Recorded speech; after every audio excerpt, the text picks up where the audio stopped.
Mi hanno detto che Mister Juric dovrebbe essere in incognito a vedere la partita, un doppio ex da parte... No, ma no, Mister Juric! Stai zitto, te, non voglio che mi riconosce nessuno. Se i tifosi di Atalanta mi vedono, mi tirano parolacce. Se mi vedono quelli di Verona, mi tirano parolacce. Cioè, chiamami Ivano. Scusa Ivano, non potevi rimanere a Bergamo? Per noi poteva essere un'occasione in più. Subito grande cagata, subito. No, ma perché?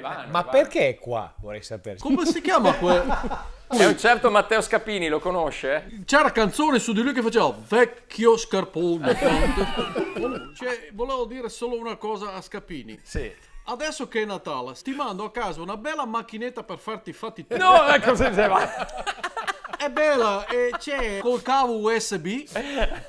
Non ti dico mio, dovete che attaccartelo il cavo. Ecco, appunto. Ricordiamoci che è quasi Natale. Ma io Perché Carne Secchi, dopo una partita, ha rilasciato delle dichiarazioni che lei penso abbia preso benissimo, no? Lui doveva solo pensare a fare parate, basta, non per dire grande cagata. Ecco.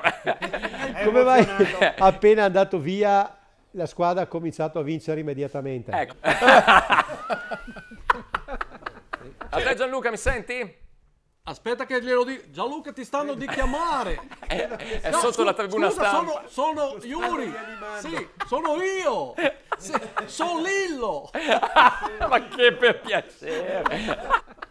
Questo è il post dell'associazione ex calciatori dell'Hellas che ricorda che da stasera è possibile acquistare il calendario per l'anno 2026 e la tematica è quella dei grandi bomber e difatti vedete proprio il mitico Luca Toni sulla copertina, è un calendario bellissimo e fate anche tanto del bene per supportare le iniziative degli ex calciatori. Presidente? Sono tutti gli attaccanti meno il nostro Matteo.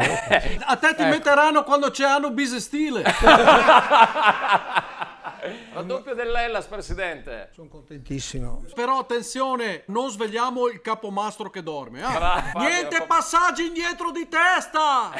Esatto, quello soprattutto. Mister Juric, cosa sta facendo? Mister Yuri c'ha chi? Vai via, io non sono Ivano, va via. Ma l'ha riconosciuta. Sì, continuate a parlare Mister Yuri, Mister Yuri. 42esimo e 30 secondi.